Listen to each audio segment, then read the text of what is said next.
ಮೈಸೂರು ಜಿಲ್ಲೆ ಹುಣಸೂರು ನಗರದಲ್ಲಿ ಆಡು ಅಗಲೆ ಆಭರಣದ ಅಂಗಡಿ ದರೋಡೆ ಆಗಿದೆ. ಈ ಒಂದು ಏನು ಆಭರಣದ ಅಂಗಡಿ ಇದೆ ಅದರ ಪಾರ್ಟ್ನರ್ ನಮ್ಮ ಜೊತೆಗಿದ್ದಾರೆ. ಸರ್, ಇದು ಯಾವಾಗ ಗೊತ್ತಾಯಿತು? ತಾವು ಆ ಸಂದರ್ಭದಲ್ಲಿ ಎಲ್ಲಿದ್ರಿ? ನಾನು ರಿಯಲಿ ನಂದು ವಿರಾಜಪೇಟೆ ಕೂರ್ಗವರು. ನಾನು ಕೂರ್ಗಲ್ಲಿ ನಮ್ಮದು ರಿಲೇಷನ್ದು ಮದುವೆ ಇತ್ತು. ಮದುವೆ ಮುಗಿಸಿ ನಾನು ಮನೆಗೆ ಬಂದೆ. ಮನೆಗೆ ಬರುವತ್ತಷ್ಟಿಗೆ ನನಗೆ ಫೋನ್ ಬಂತು, ಈ ಥರ ಆಗಿದೆ ಅಂತೇಳ್ಬಿಟ್ಟು. ಒಂದು 2:30 ಗಂಟೆಗೆ ನಾನು ಗಾಡಿ ಎತ್ಕೊಂಡು ಬೇಗ ಬಂದೆ. ನೋಡೋತ್ತಿಗೆ ಇಲ್ಲಿ ಸ್ವಲ್ಪ ದರೋಡೆ ಆಗಲ್ಲ, ಹೊತ್ತಲ್ಲೇ ದರೋಡೆ ಆಗಿದೆ. ಆ 2 ಗಂಟೆ 10 ನಿಮಿಷದಲ್ಲೇನೋ ದರೋಡೆ ಆಗಿದೆ. ನೋಡಿದೆ CCTV ಫುಟೇಜೆಲ್ಲ ಇದೆ. ಅದರಲ್ಲಿ ನೋಡಿದೆ ಯಾರು ಅಂತ ನಮಗೂ ಗೊತ್ತಾಗ್ತಾ ಇಲ್ಲ. ಅವರು ಗನ್ ಹಿಡ್ಕೊಂಡಿದ್ದಾರೆ, ಹೊರಗಡೆಯಿಂದ ಫೈರ್ ಮಾಡಿದ್ದಾರೆ. ಬಾಕಿ ವಿಚಾರ ಇನ್ನೂ ಎಲ್ಲ ಹೇಳಬೇಕು, ಕೇಳಬೇಕು. ಇನ್ನು ಮುಂದಿನದಲ್ಲಿ ಎಲ್ಲ ವಿಚಾರಿಸ್ಬಿಟ್ಟು ಹೇಳಬೇಕಷ್ಟೇ. ಸರಿ, ಅಂಗಡಿ ಹಿನ್ನೆಲೆ ಏನು ಸರ್? ಮಾಲೀಕರು ಯಾರು? ತಾವು ಹೇಗೆ ಪಾರ್ಟ್ನರ್? ಎಷ್ಟು ಜನ ಪಾರ್ಟ್ನರು? ಹೇಗೆ ಸರ್ ಅಂಗಡಿ ಹಿನ್ನೆಲೆ ಏನು ಸರ್? ನಮ್ಮ ಈ ಅಂಗಡಿಯಲ್ಲಿ ಇದರಲ್ಲಿ ನಮ್ಮದು ಅಂದರೆ 10 ಬ್ರಾಂಚಸ್ ಇದ್ದಾವೆ. ಇದರಲ್ಲಿ 4 ಜನ ಪಾರ್ಟ್ನರ್ ಇದ್ದಾರೆ. ನಾನು ವಿರಾಜಪೇಟೆಯವನು. ವಿರಾಜಪೇಟೆ ಅಂಗಡಿಗೆ ಪಾರ್ಟ್ನರ್ಸು ಅಲ್ಲಿದ್ದೀವಿ. ಅದೇ ಥರ ಕ್ಯಾಲಿಗೇಟ್ ಒಂದು ಅಂಗಡಿ ಇದೆ, ಅದರಲ್ಲೂ ಪಾರ್ಟ್ನರ್ ಇದ್ದೀವಿ. ಬಟ್ ಇದರಲ್ಲಿ 3-4 ಜನರು ಬೇರೆ ಇದ್ದಾರೆ. ಅವರು ಕೇರಳದವರು ರಿಯಲಿ. ಇವತ್ತು ಸಂಡೇ ಅಂದ್ಬಿಟ್ಟು ಒಬ್ಬರು ಅಲ್ಲಿ ಮನೆಗೆ ಹೋಗಿದ್ದಾರೆ. ಅವರಿಗೆ ಮಗಳಿಗೇನು ಹುಷಾರಿಲ್ಲ ಅಂತಂದ್ಬಿಟ್ಟು ಅವರು ಏನೋ ಹಾಸ್ಪಿಟ್ಲಿಗೆ ಕರ್ಕೊಂಡು ಹೋಗ್ಬಿಟ್ಟು ಹಾಸ್ಪಿಟ್ಲ್ ತೋರ್ಸೋಕ್ಕಿಂತ ಮುಂಚೆ ಇದಾಗಿದ್ದಾರೆ. ಅಲ್ಲಿ ತಿರ್ಗ ಬರ್ತಾ ಇದ್ದಾರೆ ಅವರು. ಇವಾಗ ಬಂದು ಸೇರ್ಬೋದು. ಅದು ಏನು ಅಂತ ಹೇಳ್ಬಿಟ್ಟು ಇನ್ನೂ ಮುಂದೆ ವಿಚಾರಣೆ ಮಾಡಬೇಕು ಅಷ್ಟೇ. ಈ ಒಂದು ಸ್ಕೈ ಗೋಲ್ಡ್ನ ಬ್ರಾಂಚನ್ನು ಯಾವಾಗ ತೆರೆದಿದ್ದು ಸರ್? ಹೇಗೆ? ಇವಾಗ ಇದು 7 ತಿಂಗಳಾಯಿತು ಓಪನ್. ಏಪ್ರಿಲಲ್ಲಿ ಹೌದು, ದಾರಿ ರೇಂಜಲ್ಲಿ ಬಂದುಬಿಟ್ಟು ಓಪನ್ ಮಾಡಿದ್ದು. ಆ ಟೈಮಲ್ಲಿ ನಾನು ಇದ್ದೆ. 7 ತಿಂಗಳೇ ಆಗಿದ್ದು ಅಷ್ಟೇ. ಇಲ್ಲಿ ಬೇರೆ ಕಡೆ ನಮ್ಮ ಕಡೆಲ್ಲ ನಮಗೆ ಟೋಟಲ್ 15 ವರ್ಷ ಆಯಿತು, 14 ವರ್ಷ ಆಯಿತು ಮುಗಿಯುತ್ತಾಯಿತು ನಮ್ಮದು ಬ್ರಾಂಚೆಲ್ಲ ಓಪನ್ ಆಗಿ. ಇದು ಮಾತ್ರ 7 ತಿಂಗಳೇ ಆಗಿರೋದು. ಆಭರಣದ ಅಂಗಡಿಯಲ್ಲಿ ವ್ಯಾಪಾರ ಹೇಗಿತ್ತು ಸರ್? ವ್ಯಾಪಾರ ಪರವಾಗಿರಲಿಲ್ಲ, ಅಷ್ಟು ಜಾಸ್ತಿ ಏನಾಗ್ತಾ ಇರಲಿಲ್ಲ. ಅಂದ್ರೂ ಮಿನಿಮಮ್ ಆಗಿ ಆಗ್ತಾಯಿತ್ತು. ತೊಂದರೆ ಏನಿಲ್ಲ, ಇರ್ತಾ ಇರಲಿಲ್ಲ. ಬಟ್ ಇವಾಗ ಹಾಡಾಗಲೇ ಈ ಥರ ಎಲ್ಲ ಆಗಿದೆ ಅಂತ ಒಂದು ಬೇಜಾರಿದೆ. ಎಷ್ಟು ಜನ ಸಿಬ್ಬಂದಿಯಲ್ಲಿ ಕೆಲಸ ಮಾಡ್ತಾಯಿದ್ರು ಸರ್? ನಮ್ಮ ಇದರಲ್ಲಿ 15 ಜನರು ಸಿಬ್ಬಂದಿಗಳಿದ್ದಾರೆ. ಹೊರಗಡೆ ಇದಕ್ಕೆ ಹೋಗಿರೋ 5 ಜನರು, ಇಲ್ಲಿ ಇದ್ದಿದ್ದು ಇವತ್ತು 10 ಜನರಿದ್ದಾರೆ. ಇದ್ದಾರೆ. ಬಂದಂಥವ್ರು ಕೆಲವರು ಹೇಳ್ತಾರೆ ಹೆಲ್ಮೆಟ್ ಹಾಕೊಂಡು ಬಂದಿದ್ರು, ಕೆಲವರು ಒಳಗಡೆ ಹೋಗಿ ಮಾಸ್ಕ್ ಹಾಕೊಂಡ್ರು, ಕೈಯಲ್ಲಿ ಗನ್ ಇತ್ತು ಅಂತೇಳಿ. ಏನಾಗಿದ್ದಂತೆ ಸರ್ ಅದು? ಅಂದರೆ ಅವ್ರ ಹತ್ರ ಇವಾಗ CCTV ಫುಟೇಜಲ್ಲಿ ಅವ್ರಿಗೆ ಇದೇನು ಇರಲಿಲ್ಲ, ಮುಖವಾಡ ಏನಿರಲಿಲ್ಲ. ಹೆಲ್ಮೆಟ್ ಹಾಕ್ಕೊಂಡು ಒಳಗಡೆ ಬಂದಿದ್ದಾರೆ. ಬಟ್ ಹೆಲ್ಮೆಟ್ ಬಿಚ್ಚಿಟ್ಟಿದ್ದು ಒಬ್ಬರದ್ದು ಹೆಲ್ಮೆಟ್ ಒಳಗಡೆನೇ ಇದ್ದೆ. ಹೋಗುವಾಗ ಇನ್ನೊಬ್ಬಂದು ಮಾತ್ರ ಹೆಲ್ಮೆಟ್ ತಗೊಂಡೋಗಿದ್ದಾರೆ. ಅವರಲ್ಲಿ ಒಬ್ಬೊಬ್ಬರ ಕೈಯಲ್ಲಿ 2 ಫುಟೇಜಲ್ಲಿ ಕಾಣ್ತಾ ಇದೆ. 2 ಗನ್ ಇದೆ. ಗನ್ ಎತ್ಬಿಟ್ಟು ಇವರಿಗೆಲ್ಲ ಎದುರಿಸ್ತಾ ಇದೆ. ಫುಲ್ಲಾಗಿ ನಾನು ನೋಡಿಲ್ಲ, ಇನ್ನು ನೋಡಬೇಕಷ್ಟೇ. ಕೂತ್ಬಿಟ್ಟು ಪೊಲೀಸವರು ಇದು ಮಾಡ್ತಾ ಇದ್ದಾರೆ, ಎಲ್ಲ ಎಂಕ್ವೈರಿ ಮಾಡ್ತಾ ಇದ್ದಾರೆ.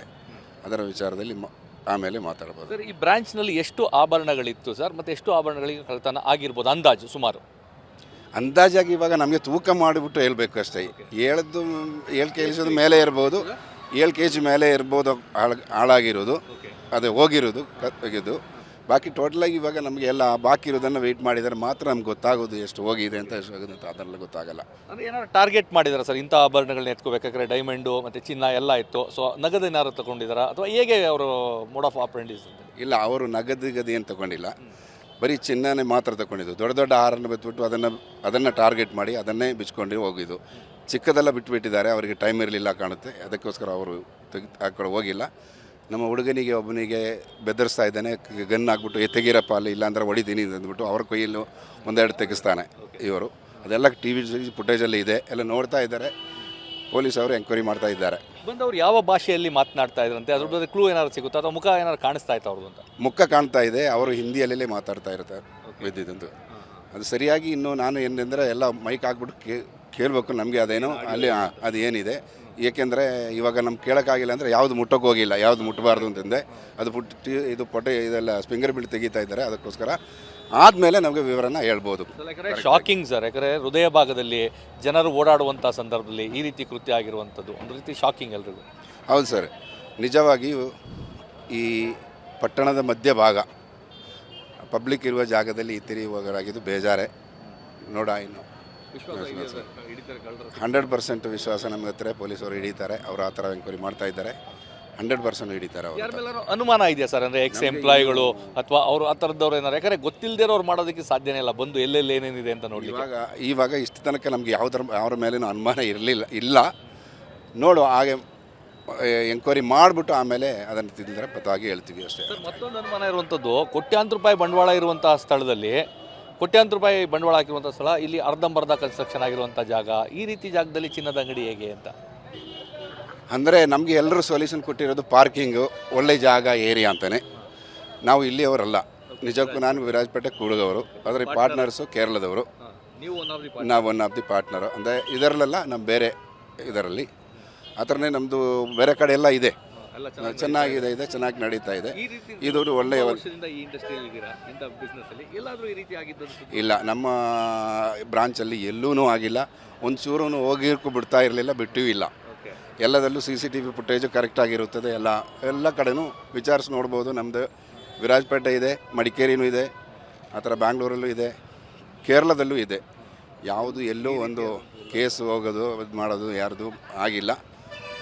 ಇದೇನೋ ಅಪರೂಪ ಆಗಿದೆ ನೋಡ. ಇನ್ನೊಂದು ಪ್ರಶ್ನೆ ಎಲ್ಲರನ್ನೂ ಕಾಡ್ತಾ ಇರುವಂಥದ್ದು, ಇಷ್ಟು ಅಂಗಡಿಯಲ್ಲಿ ಇಷ್ಟೊಂದು ಚಿನ್ನಾಭರಣ ಇರೋದು, ಇಷ್ಟೊಂದು ಡೈಮಂಡ್ ಇರೋದು, ಒಬ್ಬ ಭದ್ರತಾ ಸಿಬ್ಬಂದಿ ಇಲ್ಲ ಬೆಳಗ್ಗೆ ಸಂದರ್ಭದಲ್ಲಿ, ರಾತ್ರಿ ಮಾತ್ರ ಭದ್ರತೆ. ಇವತ್ತು ಸಂಡೇ ಆಗಿರೋ ಕಾರಣ ಭದ್ರತಾ ಸಿಬ್ಬಂದಿ ಇರಲ್ಲ. ಅಂದರೆ ರಾತ್ರಿ ಹೊತ್ತೂ ಇದೆ, ಬೆಳಿಗ್ಗೆನೂ ಇರ್ತಾರೆ. ಅವರು 8-9 ಗಂಟೆಗೆಲ್ಲ ತೆಗೆದಾದ ಮೇಲೆ ಎಲ್ಲರೂ ಇರ್ತಾರಲ್ಲ, 10-15 ಜನರು ಇರ್ತಾರೆ ಪಬ್ಲಿಕ್ ಏರಿಯಾದಲ್ಲಿ ಅಂತ ಹೇಳ್ಬಿಟ್ಟು ಸಿಬ್ಬಂದಿಗರಲ್ಲಿ ಇರಲಿಲ್ಲ ಅಷ್ಟೇ.